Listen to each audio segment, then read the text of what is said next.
40 years from now, in 2060, we're only 19% richer. But if you wait long enough, the explosion is coming, even in the incomplete automation case, right? For the next 7,500 years, you're exploding. It's just eventually you slow back down. So what's going on here? There's basically two forces at work. There's this flywheel effect that automation gives you more ideas, and more ideas gives you more automation. That's the source of acceleration. The weak links is why the explosion takes so long. Right? Because, infinite computers, infinite software, still only, bottlenecked by your weak links. And so you need to wait till automation applies to everything. You've automated away most of the weak links, and then the explosion becomes visible. We're seeing AI do amazing things. And I anticipate that we're going to see it doing even more amazing things in the near term. And what the weak links perspective gives you is you can't immediately translate the amazing things you see it doing on any particular task into having a major impact in the short run in the aggregate economy output and GDP growth. And so I just think they're not incompatible. It is doing amazing things, but it's still going to take a while until it does amazing things on an ever-growing set of tasks, so it really shows up in the aggregate.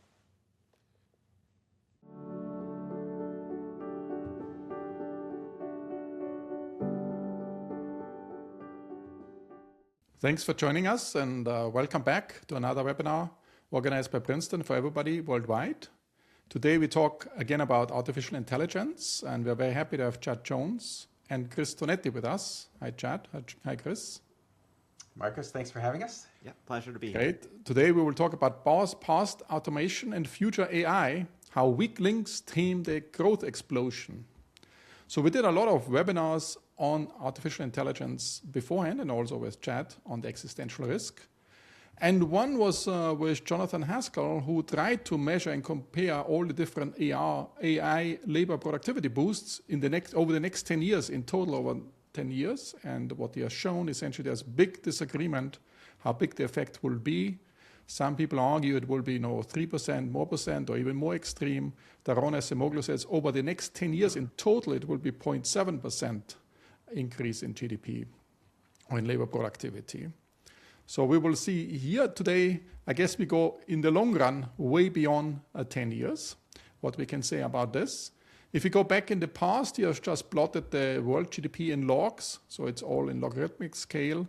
And you can see that there was not so much increase in the beginning after Jesus Christ's birth for the first 1,000 years, and then it went up. But then in log scale from the last 150 years, it's pretty much a continuous constant percentage increase going on. If I zoom in the last 150 years or 120 years, you can see the GDP of the US in log scale. You see a big decline in the Great Depression, but we caught up afterwards.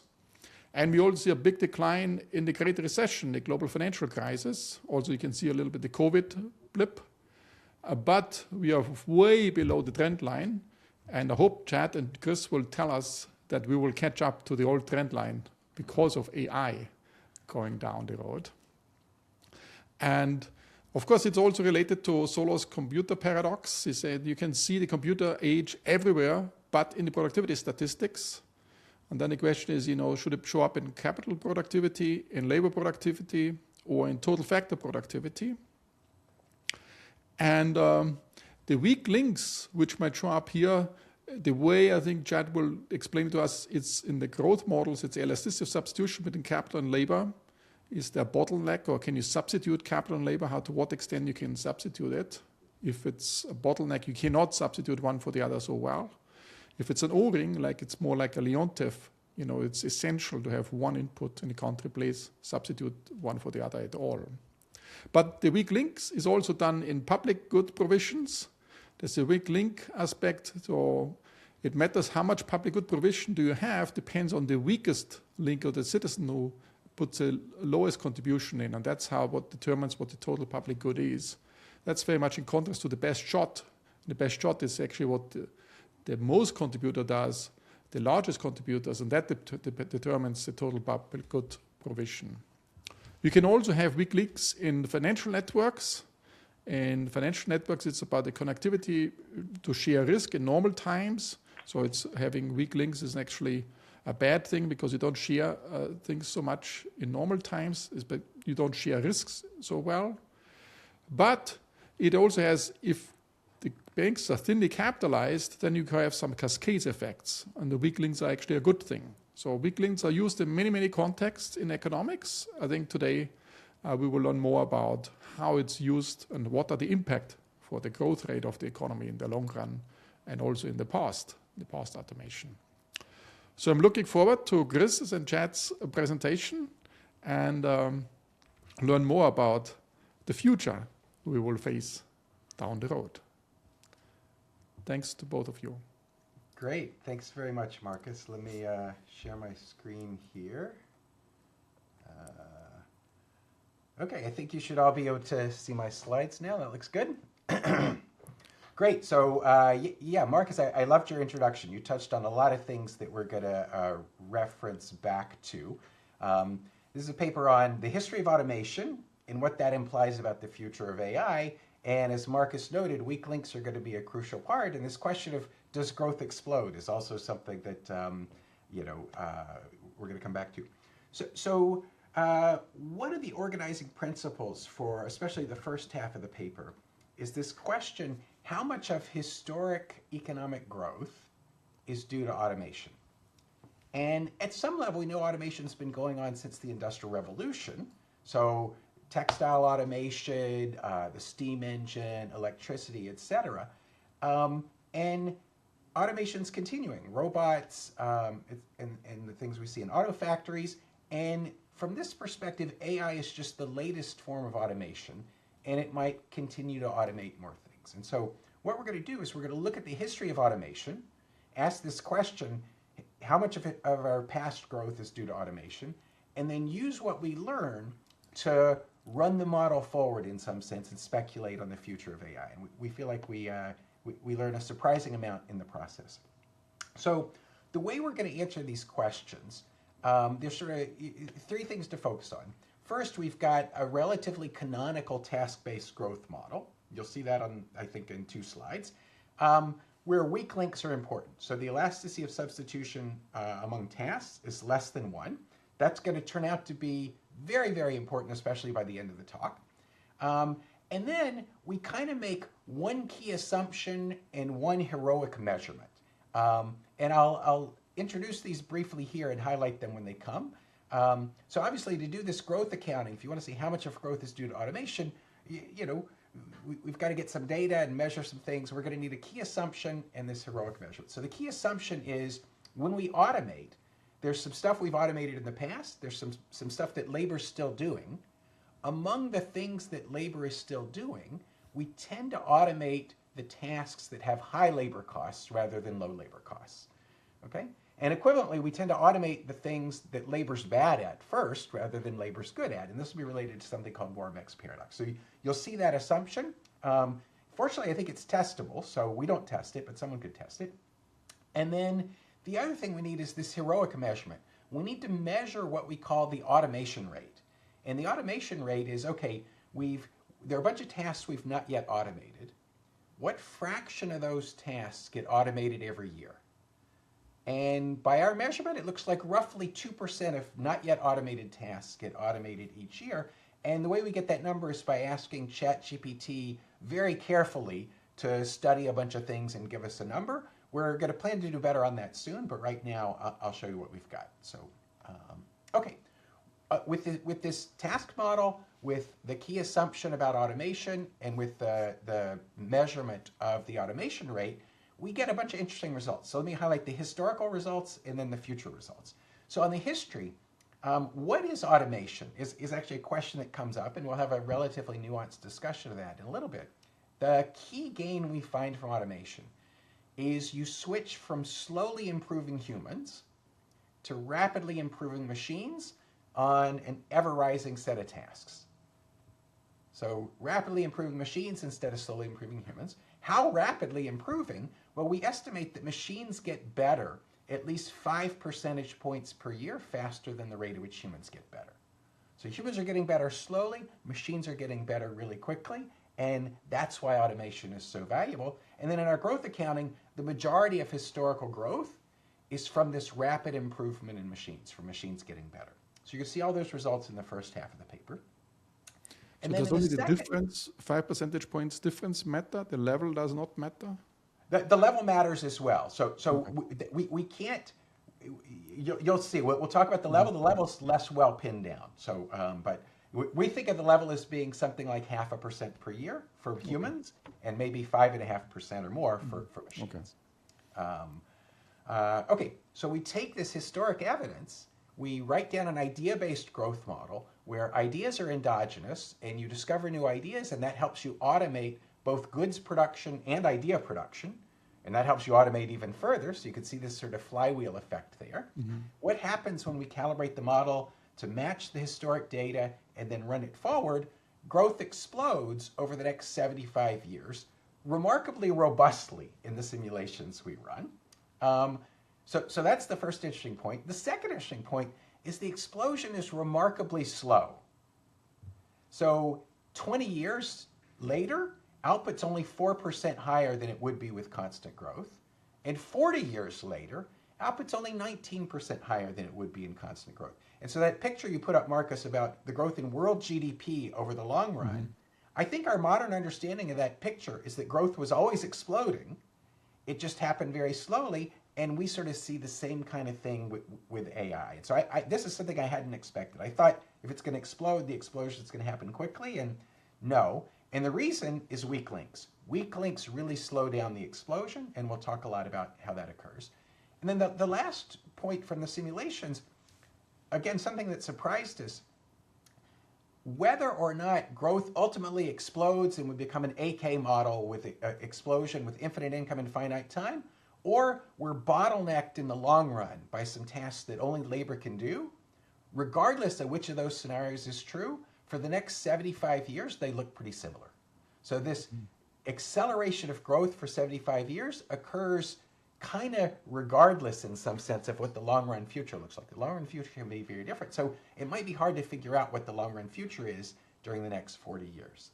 But anyway, that's just a preview of what we're going to get to. I need to make sure, Chris was yelling at me earlier again, that I need to not spend too much time on the first half so I get to the second half, so I'll try to watch my time carefully. Okay, so let me show you the model. Here's a canonical task model. You've got a unit measure of tasks from 0 to 1, and the tasks they combine in a constant elasticity of substitution form, where sigma is the elasticity of substitution. And then notice there's this other term z in front. Z is just all other sources of productivity growth. So we're going to have automation, but we also allow, there could be other things going on. There could be changes in misallocation, increases in variety, whatever else. Everything else is captured in Z, and our growth accounting is going to consider Z very carefully. Okay, so the first equation is a familiar task equation.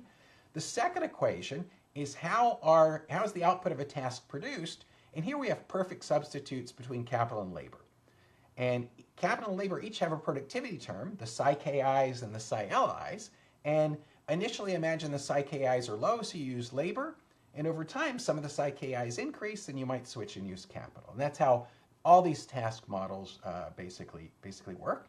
And then equation 3 is sort of the resource constraints. You've got a given amount of capital, KT. You need to allocate it across all the tasks, a given amount of labor that needs to be allocated across all the tasks. And for the accounting framework, the Z, all the psi Ks, all the psi Ls, and even K and L are exogenous. So the first half of the paper is just accounting. We don't endogenize those things. The second half of the paper endogenizes all of them. So they're going to be endogenous eventually, but not yet.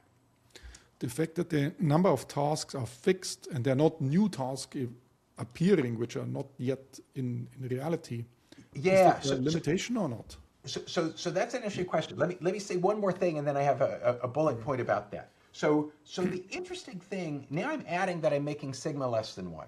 So the elasticity of substitution among tasks is less than 1. Tasks are complements. And in equation 2, capital and labor combine with perfect substitutes. And so I think, with the benefit of hindsight, the richness of our framework, certainly, and many task-based models, is this interplay between complementarity and substitution. They both play really important roles. And for example, if you just had a CES production function, you only have one or the other. You only have complements or substitutes. This task framework, has both, and that's the source of a lot of richness of the results. Okay, now we can talk about Marx's question. We have a fixed measure of tasks, 0 to 1. What about new tasks? So the first thing to realize is if you're going to have new anything, you have to put it where there's substitutes, not complements, right? So, with elasticity of substitution bigger than 1, you get love of variety. With elasticity of substitution less than 1, you get hatred of variety. New tasks are bad because it's more weak links. This is a weak link model, and adding more weak links reduces output rather than raises output. And so if you want to add new tasks, you can't do it in equation 1. You need to do it in equation 2, or you need to have some higher nest, like new varieties above equation 1. And so we've worked out the model with new varieties. It gives many similar predictions, but you have to make more assumptions and it's messier. So we didn't add that. But you could have new varieties that involve new tasks that we haven't seen before. That would be one way to do it. The other way to do it that's nested in our framework is what we call new procedures. So imagine equation 2 is much richer, that actually you have n different ways of doing tasks with capital and NL different ways of doing it with labor, and you invent new ways of doing it. So in the old days, we used the hoe and then the tractor, and now we invented GPS, combines. And okay, you might call that a new task. I think in our framework, it's not a new task. You always have to till the soil, and you invent new procedures for doing tasks. And so, we put it again where there's substitution in the model in equation 2. Notice you only use the best thing. And so in equation 2, you could think of the psi ki tilde as the best of the psi ki's, 1 to nk, and the psi l tilde is the best of the psi l. So it's sort of, our framework already nests this new procedure view of things. And then finally, just a notation point, the alpha i's in equation 1, you can just put them inside the psi's. So I'm going to now work with the psi ki's and the psi li's, and the alpha i's will just disappear as 1. So they're there, their share parameters are there, but they're buried in what I'm going to call psi ki without the tilde. Okay? Is it crucial that in equation 2 there's a perfect substitutes if it were like sigma, some other sigma larger than, let's say, 3 or 4? Would also perfect work, substitutes is the tradition in task-based models, and kind of for a good reason, right? That you think of, okay, there's inverting a matrix. I can do it by hand, or I can let the computer do it, and it's really just, there are two different ways of doing it. I think that's not just a simplification. I think it's a useful way to model things. You could put an elasticity of substitution in there. It makes things more complicated. You can go with that, but I think it would yield many similar results. Yeah. Okay. All right. Now to allocate resources, and in particular to think about automation. When do you use capital? When do you use labor? So we're going to think of this model. I should say this. We're going to think of this as the motor vehicle sector, or the retail trade sector, or the computing sector. We'll also apply it to the private business sector. So in that sense, think about a representative firm in a perfectly competitive sector deciding to maximize profits and choose how much capital and labor to use and where to assign it on the tasks, right? So you take your prices as given. You use capital and labor to produce task I whenever this inequality holds. In particular, whenever the productivity of capital per dollar cost is higher than the productivity of labor per dollar cost, you use capital, and when it goes the other way, you use labor, okay? And so we can define the set of tasks using capital as omega k, and the set of tasks using labor as omega l, and beta is the measure of the set of tasks that use capital. 1 minus beta is the measure of tasks that use labor, okay? And in particular, any task that's just at the margin of being automated has this inequality hold with equality, and I've rewritten it, putting the productivities on one side and the prices on the other. So you want to compare comparative advantage, psi k versus psi l, to R over W. And so a graph is kind of helpful here. Here's the comparative advantage on the vertical axis, the unit measure of tasks on the horizontal axis. I've drawn it as monotonically decreasing. The paper doesn't assume that, but the slides are going to assume that. It generalizes just fine. But you can see here, yeah, when capital is really productive relative to labor, you use capital. And then when labor is really productive relative to capital, you use labor. And there's a task in between that's at the margin where comparative advantage just equals the price ratio. Okay? So that's kind of how things are going to work. And remember, these psi k's and psi l's are going to change exogenously, and that's going to change automation. Exogenous, but deterministically, no? We let them know, not deterministically. We're going to just measure how they changed historically, or we're going to measure the average of how they changed historically. Okay. Right? If you thought we had 200 tasks, right, then we have 200 psi k's and 200 psi l's, so there's a big identification problem here.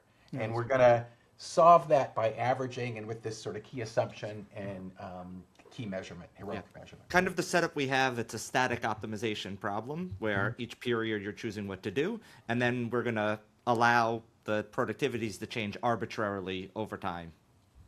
Exactly, good.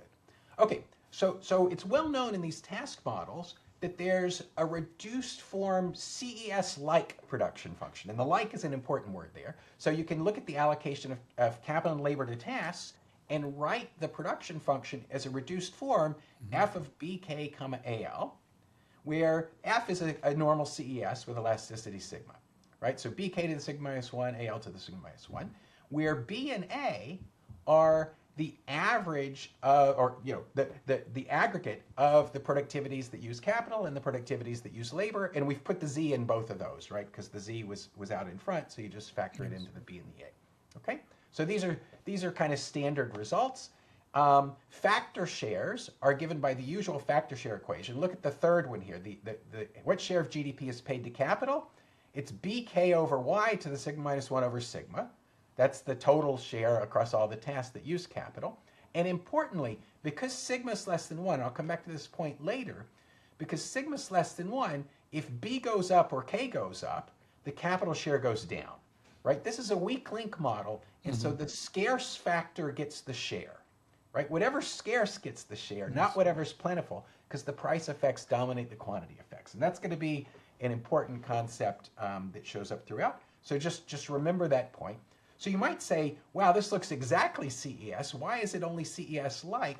Well, if you hold these sets, omega k and omega l constant, then it's CES. But if you change the rental price of capital or the wage rate, you're going to change the set of things that are automated. And so what that means is the elasticity of substitution between capital and labor, holding the automation sets constant, is sigma. But if you let the automation sets change, it's bigger than sigma. Yes. Okay? All right, so another way of saying that, if you had sigma equals to 1, like a Cobb-Douglas, and you let the shares move, would the shares still move the omegas? And then you get larger than sigma? Yeah, they become the exponents in the Cobb-Douglas. Those move. So that was the Zaira model in 1998, basically, had that version. Yeah. Okay. All right, so finally, one more piece of notation. What fraction of your labor do you put on task I? It's basically the productivity of labor on task I divided by the total productivity. And remember, sigma's less than 1. So if you're bad at a task, you put more labor there. This is a weak link model, so you want to strengthen your weak link. So whatever you're bad at, you put a lot of labor there because you don't want the weak link to kill you. Okay? And let omega L be the fraction of labor on task I, and omega K the fraction of capital on task I. That notation is going to be useful. Okay, so next, our second result has to do with the growth rates of the B and the A. Remember, there's an f of bk comma al. What's the growth rate of the capital augmenting term and the labor augmenting term? Well, you could just differentiate that CES production function, recognizing that the automation sets change, and you get a very intuitive expression. So the growth rate of B, well, it's got a z hat. It's got the growth rate of the other sources of productivity. It's got the average growth rate of the capital productivities, right? And you can see over here, right, psi k hat is just the weighted average of the psi ki hats, where the weights are the shares of capital used on each task. And then you've got this capital depleting term. So what's the capital depleting term? So you've got the z hat, you've got the within term, the psi k hats, and then you've got a between term, which is as time goes on, you may automate more tasks, right? So beta dot positive, you're going to automate more things. If beta dot's positive, and omega k beta is what share of capital is used on that task, 1 over 1 minus sigma, sigma is less than 1, right? So this negative sign dominates. So what this is saying is that automation, beta dot positive, if you automate more tasks, that reduces B. It's capital depleting. And I'll give you the intuition in a second, but just notice the A hat looks the same. You've got the Z hat, the psi L hat, and then you've got the beta dot, omega L, 1 over 1 minus sigma, but there's a plus sign. So the beta dot is positive for A and negative for B. Why? Well, basically... Is it capital depleting or is it capital productivity depleting? So remember, we normally talk about labor augmenting technical change or capital augmenting technological change. B is capital augmenting, but beta dot being positive decreases B. So it's a reduction in the capital augmenting, we're just calling it capital depleting. The intuition, though, you'll see in just a second. So imagine we've got a given amount of capital, and we automate more tasks. That means you spread your capital more thinly over more and more tasks. Capital per task goes down. That weakens each link, and because sigma's less than 1, that's bad for productivity. Conversely, you're doing more things with capital, so you're doing fewer things with labor. That means labor per task goes up. You're strengthening the weak links on labor, and so that raises productivity. And so you can see like the role of sigma in this. If sigma are greater than 1, it would be the opposite, right? But sigma less than 1 means automation is simultaneously capital depleting and labor augmenting. It's not either or, it's both, and it's a twist, okay? How is it related to the Baumol disease? Or is Sigma less than 1. So this Aghion, Jones and Jones paper had the same result in a homogeneous model with no psi Ks and psi Ls, basically. And we called sigma less than 1 Baumol's cost disease and bottlenecks. And in this paper, it's the same thing. Everything's just about sigma less than 1. We're calling it now weak links, and you'll see why. I think that's more accurate about what's going on, but everything's just about sigma less than 1. Baumol's cost disease, bottlenecks, and weak links are all sigma less than 1. So in different times and places, different languages are kind of more or less. But is the weak links a more general classification than Baumol disease, you would say? Or I think Baumol's disease can mean other things. You can get Baumol's disease with sigma less than 1. You can potentially get it in other ways. So Baumol's disease is a little bit, and it's Baumol's disease is about a certain thing that's not really about the production function. So I think bottlenecks and weak links are more about the production function. Bottlenecks suggest some discreteness, like there's a special bottleneck, and in our setup, all the tasks are kind of, symmetric or whatever. So I think the weak links is kind of better, but bottlenecks is often very useful too. Like I said, in the earlier paper, we used that. So, okay. So now the way the paper is structured, we're going to do theory, data, theory, data, theory, data. Okay. That just turns out to be useful. So let me look at the empirical results for this reduced form f of b, k, comma, al. The data we're using is BLS multi-factor productivity data. So we have a bunch of sectors. We've chosen to focus on a handful of sectors. So private business sector, 1950 to 2023. Agriculture, 1950 to 2021. That's from a slightly different data set.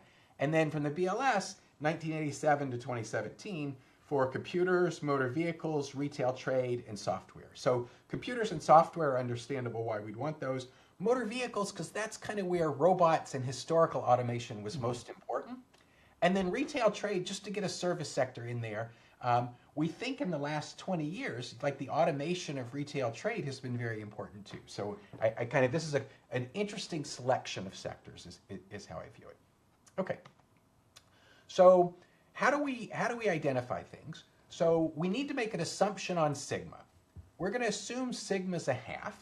This is a relatively common assumption in the literature. So Acemoglu, Restrepo, Alwyn Young estimates sigma to be roughly a half or maybe a little bit smaller. Importantly, and this was what we were just talking about, Marcus, the elasticity of substitution between capital and labor would be the same as sigma if the set of tasks being automated is fixed. But when automation adjusts, sigma is going to be less than the elasticity of substitution between capital and labor. So there are 100 papers out there that have tried to estimate the elasticity of substitution between capital and labor. 98% of them find substantially less than 1.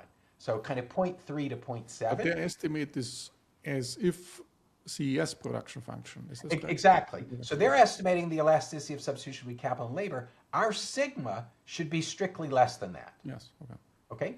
And so we need to use a number less than 0.3 to 0.7.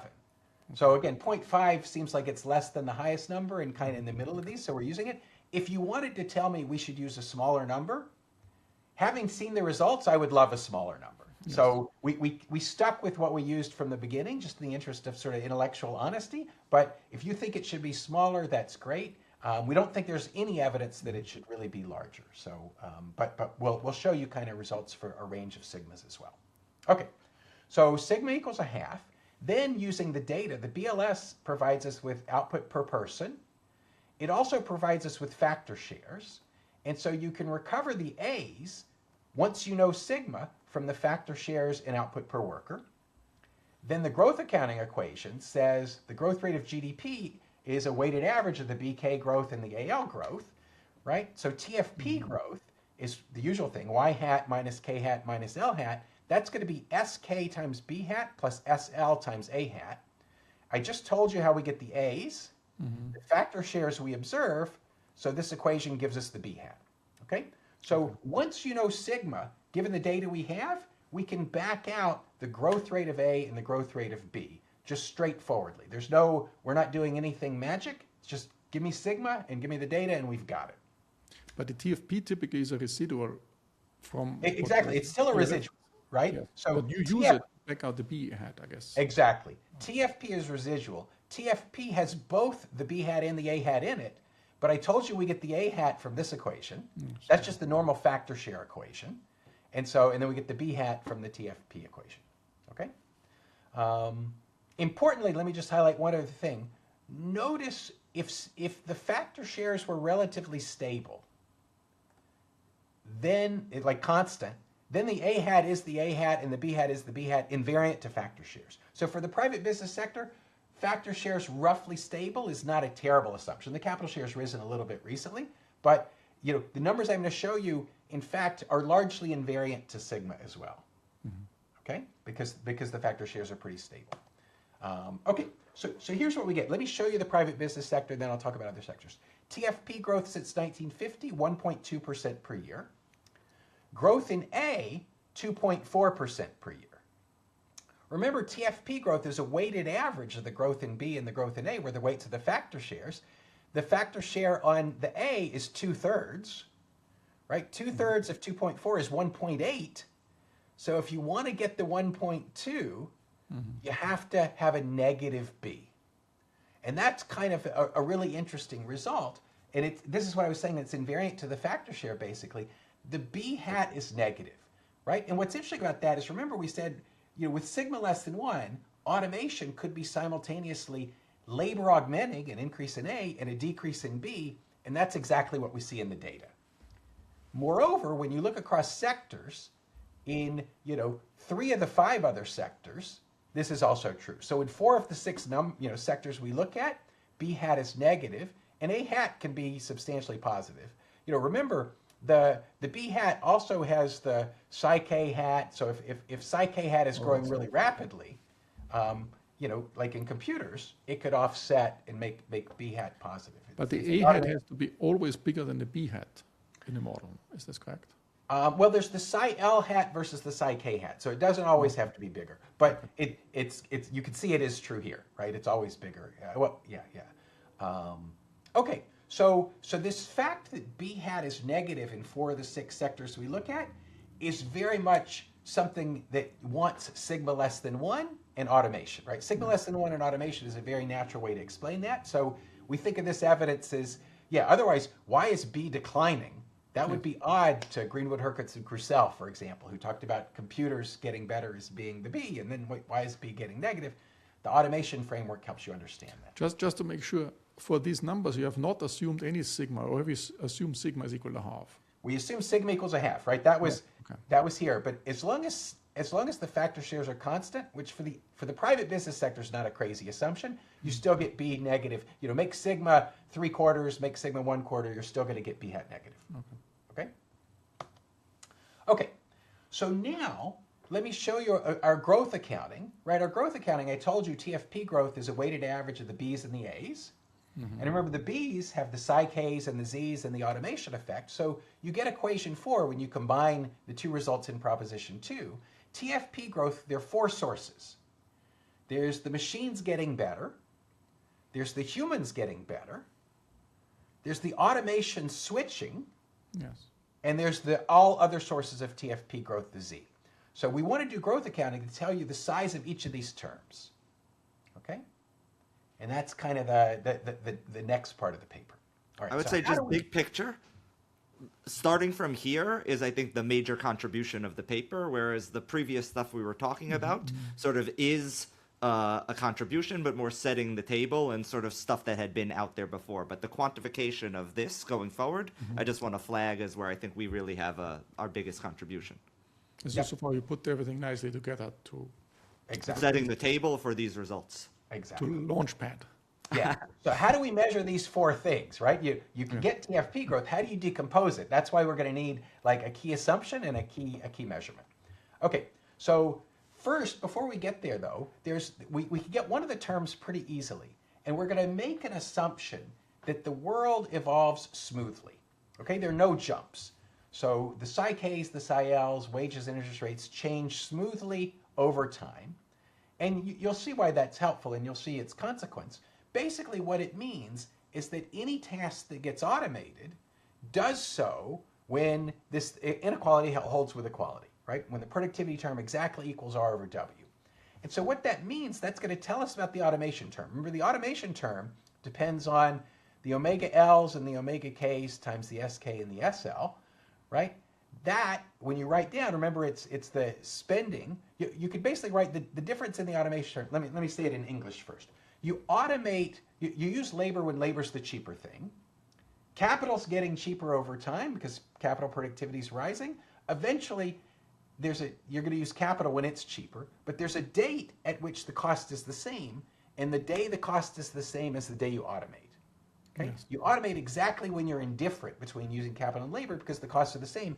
That means this automation term is 0, right? You're going to automate exactly on the day when the costs are the same. That is the difference in the cost. And so of these 4 terms, one is 0 by construction.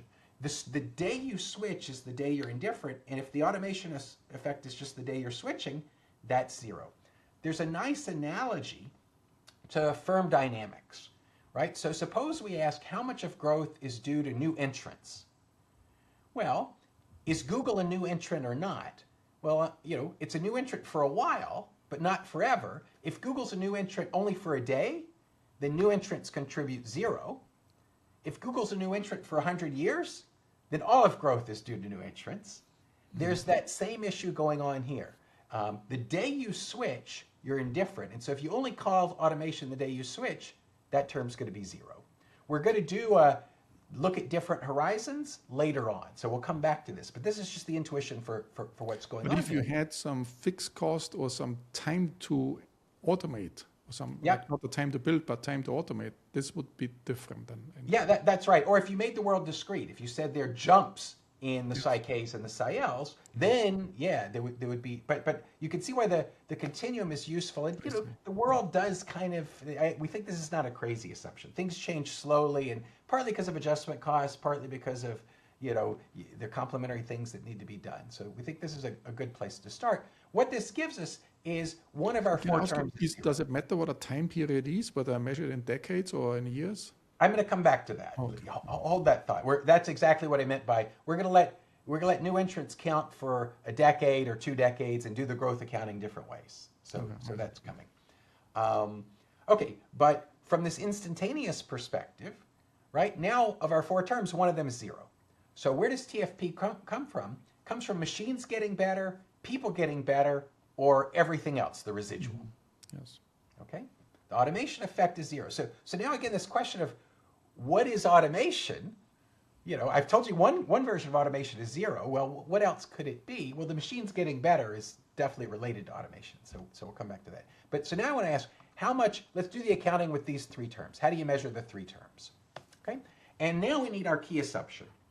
So go back to the labor augmenting term. Let me be conscious of my time. So we go till 10:30. All right, I need to speed up. We go back to our labor augmenting term, right? A hat was the Z hat, the psi L hat, and the switching term, yes. Right? The switching term has got an omega L beta in it. That's what share of labor is used on the task that just got automated. Mm-hmm. Our key assumption is that the amount of labor used on the task that just got automated is at least as large as the average amount of labor on all the tasks that use labor, okay? So you tend to automate the stuff, among all the things that use labor, you automate the stuff that has high labor costs and equivalently low productivity. The stuff that labor's worst at, and therefore it's expensive, that's what you automate first. Seems very plausible, it's testable, and if this held with equality, if you tended to automate stuff on average that has the average amount of labor, that would be great for us. That would say our inequalities become strict equalities. So we think it's testable in the future. We think it's a natural assumption. There's this more of X paradox that says, you know, tasks that are hard for humans are easy for machines and vice versa. That gives our assumption as well. So we think this is a very plausible thing. Key assumption to help us identify terms. Okay, how does it help us? Well, substitute that assumption. This is going to say that L beta over L, that omega weight, is at least as large as 1 over 1 minus beta. Yes. So now I can, for omega L, I can substitute in 1 over 1 minus beta, and then you get an inequality, right? Next, let me define the automation rate. Beta dot over 1 minus beta. What is that? 1 minus beta is the share of tasks that use labor. Beta dot is the share of tasks that are automated.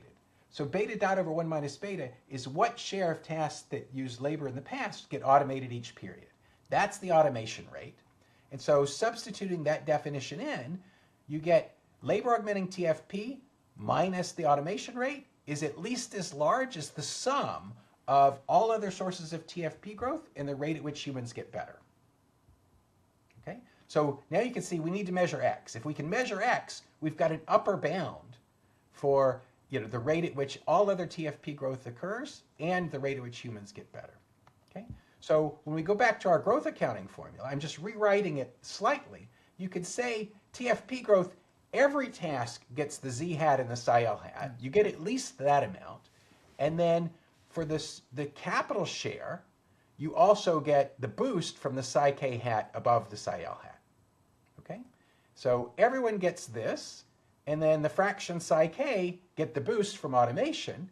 Well, we're going to show you the sum of Z hat and psi L hat is small. That's what our bound is going to give us.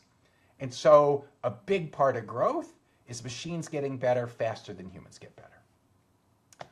So yeah, Proposition 4 just says that now we have to measure X, right? Measuring the automation rate. We're going to ask ChatGPT in a relatively careful way. I'm not going to spend time on it because I need to keep going.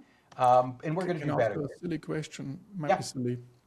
Let's suppose I have some decades where machines get really better, and then I have another 2 decades where the labor gets much better. If this is switching, is this a problem for your approach or not? So we actually did our analysis decade by decade.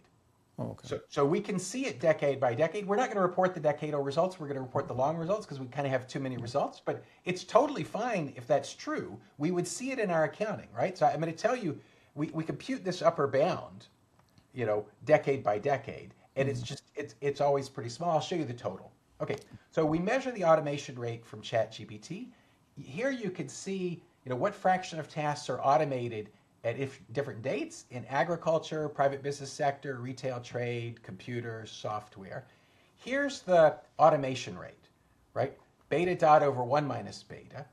And notice for agriculture and the private business sector, it's roughly 2%. It might be declining a little bit recently. It's a little bit below 2%. In lots of other sectors, it's declining. Software, interestingly, it's rising. Software rises from 2% around 2000 up to 5% recently. So ChatGPT is not just giving us the same answer for everything, and the way in which it differs kind of looks interesting and plausible. Okay? But this 2% number, and maybe it's even bigger, that's what you want to keep in mind. So that's the key thing. So this software and computers is very different in a sense. Or? Yeah, computers is hardware, software is software. Because earlier you had publishing, software was part of publishing, but here it's purely software. Well, it's the publishing industry. So it's the component of the industry that looks like software, but it's a two-digit sector in the BLS. Okay, so now let me show you these bounds, right?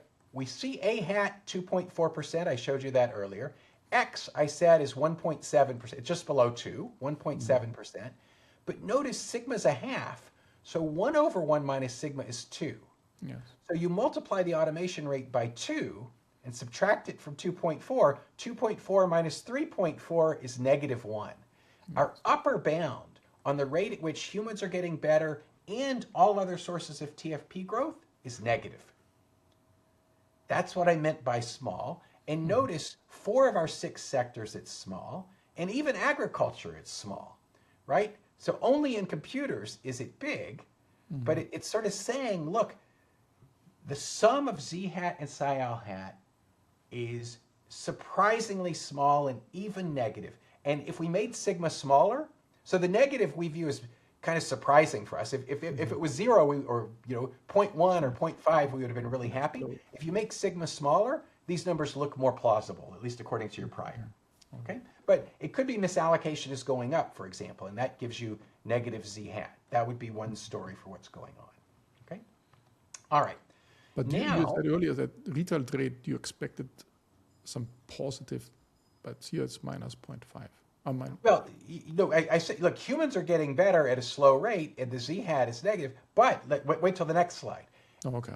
How fast are machines getting better in retail trade, right? And so remember I said the Z hat plus the psi L hat is small, then you can back out the psi K hat minus the psi L hat. Here you see for the private business sector, machines are getting better at 6% faster more than humans are getting better. And all these numbers are at least 4.9, right? So retail trade, 12.1, right? This looks a lot like Walmart using computers to do logistics, right? So this is the source of this result. Machines are getting better at least 5 percentage points per year faster than humans getting better. Okay. I need to say something quickly and then skip over it. Back to this Google entrance thing. You can ask, suppose we froze automation in 1950. Freeze the set of tasks that use capital versus labor in 1950. Let machines continue to get better in agriculture, in tractors, right? But don't let computers come in and be used in retail trade, right? Freeze the set of tasks. How much of TFP growth would be lost? A huge amount, right? For the private business sector, more than 100%. Now there's again, do you go back to 1950 or 1987? The longer you go back, the wider is the window, so more of growth is lost. But what this is telling you, this was the source of another point in our introduction, machines getting better faster than humans getting better on an increasing set of tasks, right? It's the fact that we automated more and more tasks that's really important, and that's what you get from this, this application.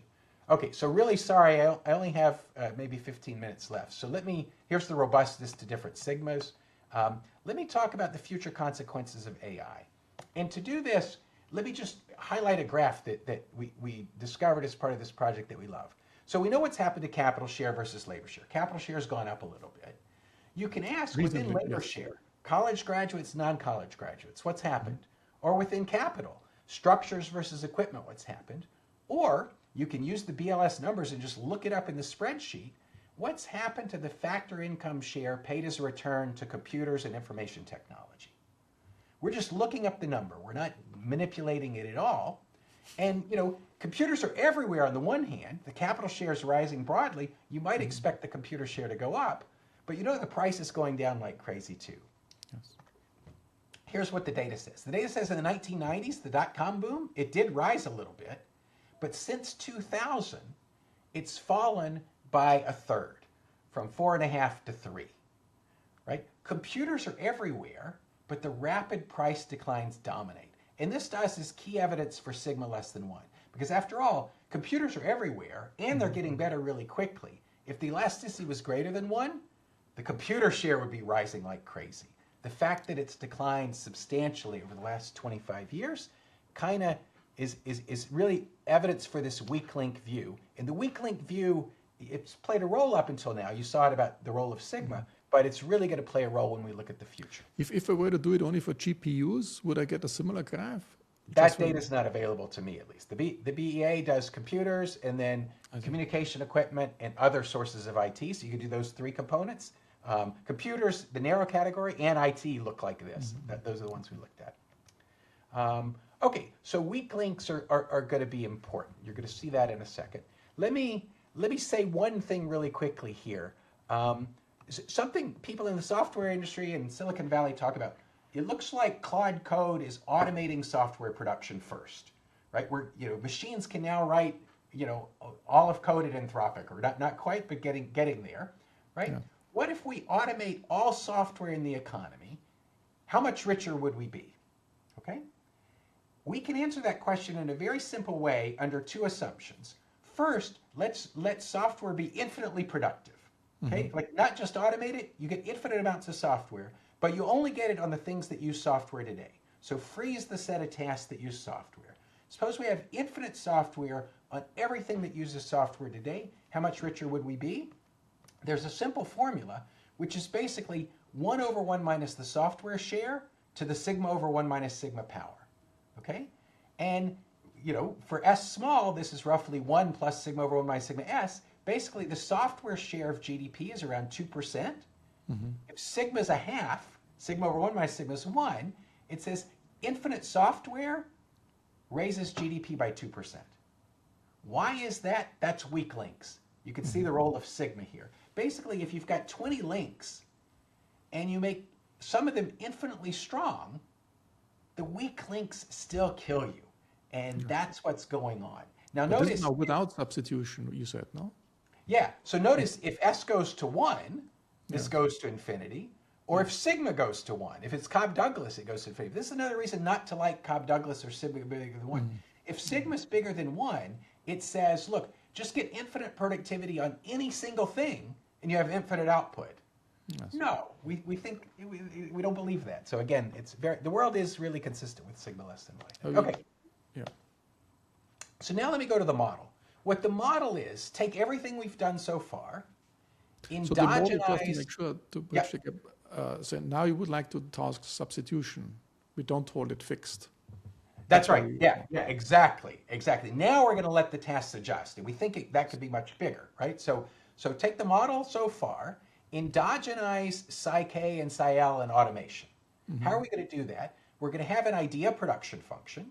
You produce ideas, and that gives you new Psi-Ks and new Psi-Ls. Yes. Okay? And it's a lab equipment model, so when you can also automate the idea production function. The idea production function involves tasks, and as computers automate stuff, they automate tasks and ideas, and that helps you produce new ideas too.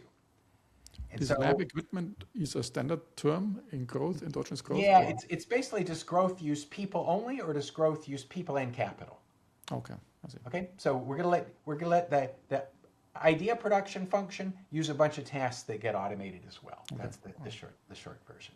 Okay, and then calibrate the model to all the facts we just documented and run it forward. Okay, here's the model in equations. Okay, let me just highlight a few. Q is the stock of ideas. Q to the theta k gives you the psi k. Q to the theta l gives you the psi l. And there's heterogeneity. So the labor tasks are homogeneous, the labor productivities. All the heterogeneity we put on the capital side, it doesn't make much difference. And I've got a functional form I'm using. I'll talk about in a second. Then the rest of the model is just standard. Capital accumulation, fixed investment rates. But the idea PF, can you explain it a little bit further? Okay, so people produce ideas. Suppose R were bodies, and suppose phi were 0. People produce ideas. One person makes Q bar ideas. That would be the start. Now we're saying past ideas can help you or hurt you. Yes. Right? So calculus makes you more productive. So the feedback comes in here. Okay. Yeah, there's feedback here, the Q to the phi. This phi is what? That's our idea is getting harder to find parameter. Okay, so I'm going to calibrate it to the Bloom et al. Paper. We're going to say lambda's 1 and phi is ideas get phi is -2, so this lambda over 1 minus phi is a third is how we're going to calibrate. So it's calibrated to a lot of things we know and the historical data on Psi-Ks and Psi-Ls that I just showed you. Okay, very importantly here. So what does this f of I look like? There are three cases that are interesting to think about, right?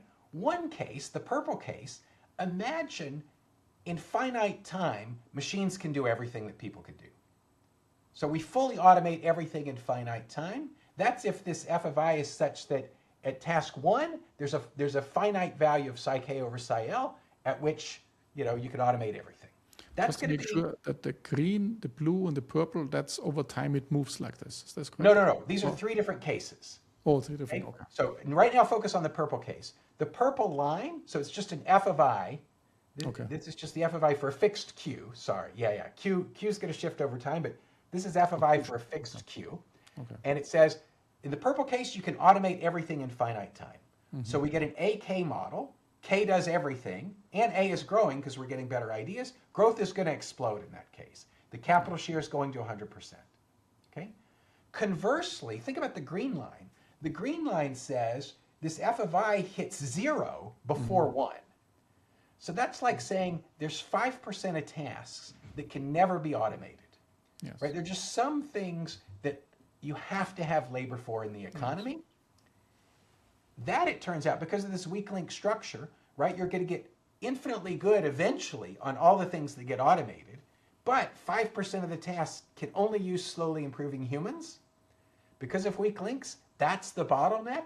The growth rate in the long run, it's going to be an AL model, where A is growing very slowly. No AGI, in a sense. Well, yeah, that's the no AGI. It's just saying you got AGI and everything else, but 5% of the stuff it can't help you for. And then the blue line is an interesting intermediate case where it says the blue line hits 0, but only at 1. So the blue line is going to say there's always a set of tasks that has to use labor, but that set of tasks is vanishing to 0 over time. But only as t goes to infinity. At any date, you always need labor for something. That's the in-between case that I think is more interesting. Okay?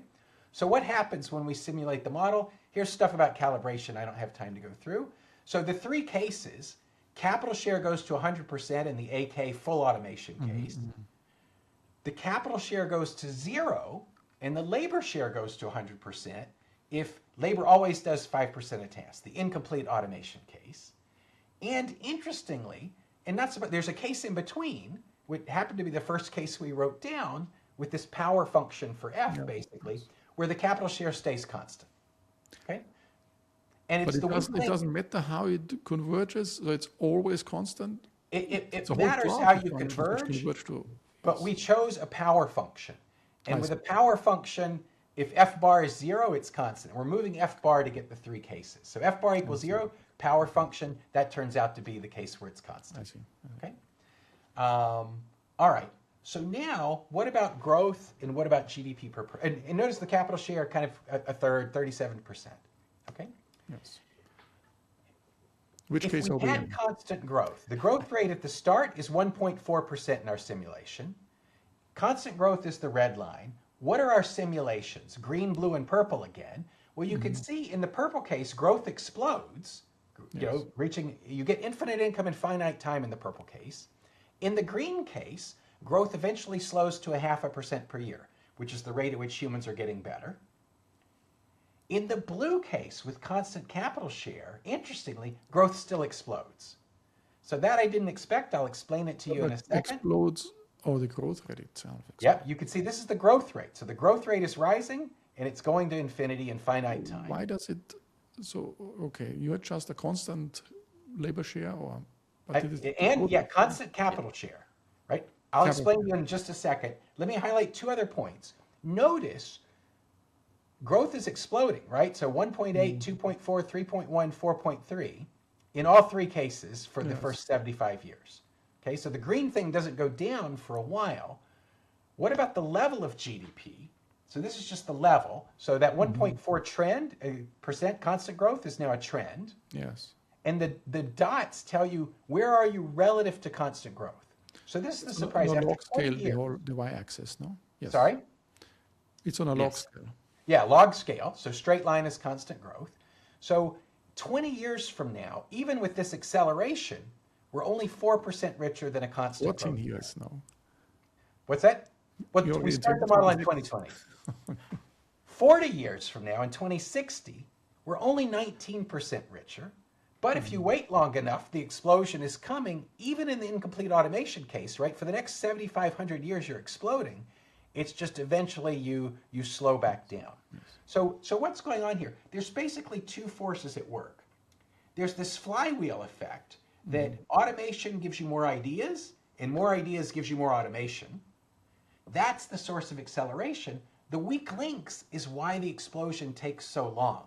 Right? Because, infinite computers, infinite software, still only, bottlenecked by your weak links. And so you need to wait till automation applies to everything. You've automated away most of the weak links, and then the explosion becomes visible. So let me just make sure I understand. You have weak links because sigma is smaller than 1. Exactly.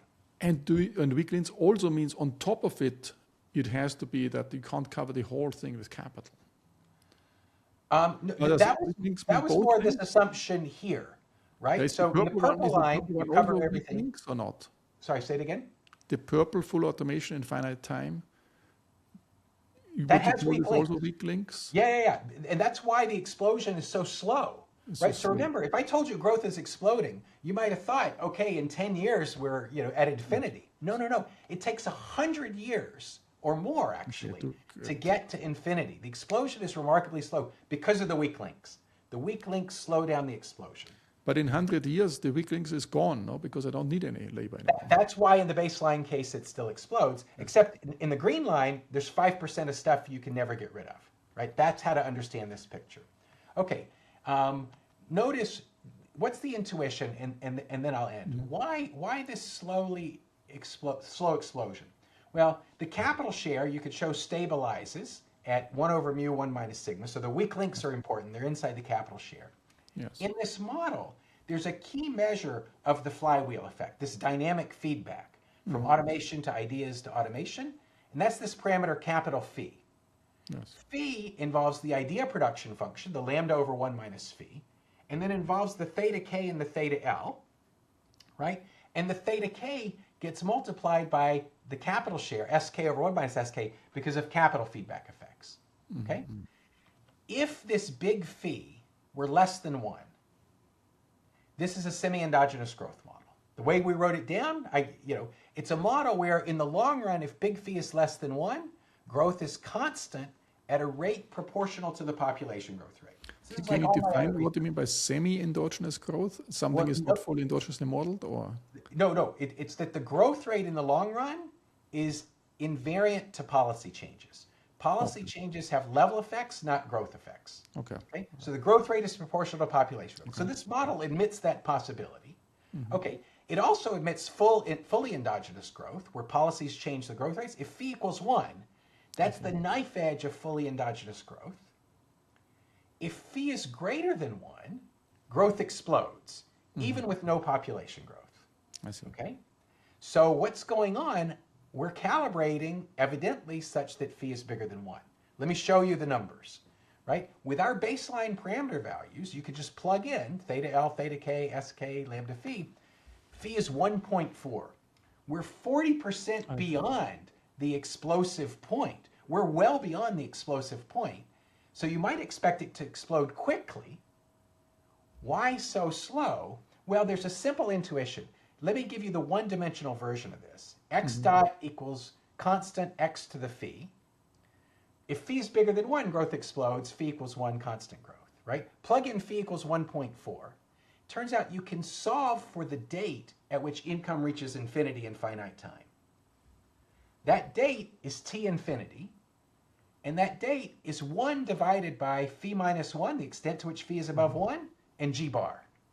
If phi is 0.4 and we start the economy off at 1.4%, you reach infinite income, but it takes 178 years, right? So even with phi at 1.4, the explosion is relatively slow. And again, weak links are playing a really crucial role in slowing down the explosion. Okay? So that's it. Let me just conclude. 2 parts to the paper. What is automation and how much of past growth is due to automation?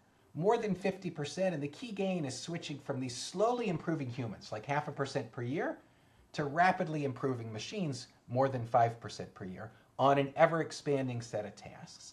And the future of AI, it does explode unless you say there's just stuff that only humans can do. But the explosion happens remarkably slowly. So the thing I took away from this that surprised me, I sort of understood it might explode, but I thought it would happen quickly. Weak links may give us more time than I thought to make sure we solve the problems with inequality, with labor markets, with political economy, and maybe with existential risk. So, yeah. But I guess it also reduces the urgency to start thinking about these issues. We should start thinking yesterday. Unfortunately, a lot of people are thinking, but more people should think. I mean, I think AI is the most important thing happening right now. Half my other work is on population dynamics, and I feel like the problems with the empty planet take centuries to appear, and these problems, could happen quickly. So. But here you calibrated everything to US data now. It's not a global calibration. That's right. Yeah, our evidence is all from the US. Would it change very differently if you were to take a global stance on this, or many more noisy? Not, but it remains to be seen. The key thing we're finding is that that automation rate.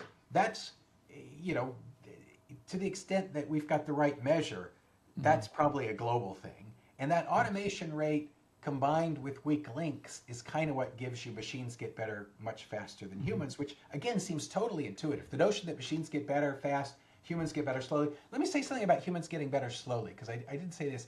Human capital is outside of this, right? The BLS takes human capital out of TFP.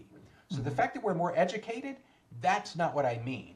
That's already taken out. It's really take Markus today and take the equivalent of Markus 50 years ago and ask, let Markus invert a matrix, right? With no capital, no computer allowed. How much better are you today at inverting matrices than the equivalent of you 50 years ago? Well, better nutrition, it's hard to think about why you would be better. So this notion that humans without capital are getting better very slowly, I think is totally plausible when you look at it the right way. Why are we so much more productive? It's because we're working with these fast improving machines, right, on an increasing set of tasks.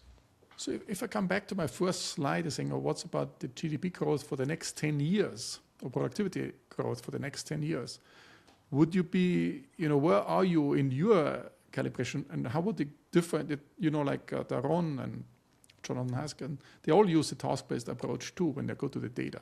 Yeah. Is it very similar what the numbers they have, or where are you? I think you can see some similarities. So Daron's saying the next decade, and we agree with Daron that the gains in the next decade are pretty small, right? Even for 20 years, the average growth rate is probably 1.6, right? So only 0.2 of a percentage point faster. So that's for 2 decades, right? And what I would say... Daron's at 0.7% in total. Yeah. So Daron got a very small number. That we don't think. But the notion that it has small effects in the next decade, I think that's what our number says too. The sources, are a little bit different, right? Yes. Daron's kind of looking at a simple model and getting numbers, and we're using data to do growth accounting and kind of a more careful analysis. So a lot of the early work was kind of back of the envelope calculations. And we see our paper as taking the data really seriously, taking the model really seriously, and trying to do a careful job. And as you saw, different people make different assumptions and they get wildly different results. What happens by looking at the data and writing down a model is you can understand what's going on. So, this big phi equals 1.4, for example, like we can see the whole path. And so what I liked is that, no, this explosive dynamic is there. It's coming eventually, but because of weak links, it may be much more delayed than many people thought. That I think is really the message of the second half of the paper. And that's not something that I think you really see in any of the prior work, especially with the if I want to take the numbers seriously, what is, when I want to do robustness, is the most important parameter sigma? And in 2 things, that the growth rate in the next, 70 years, and when the divergence happens between the 3. So you have to go back and do the growth accounting over again if you change sigma, right? So if you lower sigma, then it says that we could look, the psi k hats are smaller. Here's so here's the psi k hat in the baseline case, and it's only 2.8%. So the psi k hat's going to be smaller, and sigma's lower, so weak links are stronger, so the acceleration is even more delayed. Right? If you believe sigma's smaller, that 178 years is going to turn into 250 years, right? So you're going to get even smaller effects in the near term. It's still going to explode unless you really, really crank things down. Eventually, if you crank things down enough, that big phi becomes less than 1, and you're in a semi-endogenous growth model. So that can happen too. But for the next 10 years, the sigma does not impact things so much. It's just the delaying effect. Or is this... Yeah, I mean, well, the 1.6 that I said would become 1.5 or 1.45 or whatever, right? But yeah, we're getting small effects anyway, so they would be even smaller in the next decade. Okay. That's right. So unlike your previous paper, it's a very optimistic paper in a sense. I mean, optimistic in the sense that we have time. That was not the thing I optimistic took away. that we will, have all this extra GDP for free. Yeah, it was optimistic on both those counts. I totally agree. Things are likely to explode the way people in Silicon Valley think they might. That I think we should take very seriously. In 175 years. But it takes a lot longer than you expect because of weak links, and that I think is very intuitive as well. Okay. Chris, do you want to add anything or subtract anything? No, I was just here just in case Chad didn't do a great job, but he did a great job as usual. Yeah. The weak links perspective, we're seeing AI do amazing things. Mm-hmm. And I anticipate that we're going to see it doing even more amazing things in the near term. Yes. And what the weak links perspective gives you is you can't immediately translate the amazing things you see it doing on any particular task into having a major impact in the short run in the aggregate economy output and GDP growth. And so I just think they're not incompatible. It is doing amazing things, but it's still going to take a while until it does amazing things on an ever-growing set of tasks, so it really shows up in the aggregate. So what is the weakest link of your model? In a sense that what would make the model not work? Is there any I guess I think the weakest link of our model is the measurement of the automation rate. That's where we sort of wish we had historians and experts that would go back through the records and really tell us here's a good set of tasks that can be done by either humans or by machines at any point in time that must be done in order for the output of the sector to be produced, and then how many of those tasks were automated over time, decade by decade. That's what we would love some effort on, and right now we're relying on AI to help us fill in the gaps. Okay. So in some sense, plug in your favorite numbers. We did our most careful attempt, but I think the rest of the framework is relatively robust, and I do think we have evidence that we're in the weak link sigma less than 1 environment. So whether it's 0.25 or 0.5, I don't know, but our results are pretty robust to whatever you assume for sigma, as long as you stay in the weak links environment. Okay. Very good. Thank you both. I think it was very illuminating and gives me a new perspective. It's good in the sense that we have more time, but to adjust to a very different environment. But of course, it also takes longer, and I will not be alive until we see the explosion. Or we won't, all of us, probably. Yeah. Okay, thanks a lot, and thanks to all of you for attending. And as always, very illuminating. Thanks, Chris. Thanks, Chad, for a fantastic presentation. Thanks very much, Markus. Really appreciate it.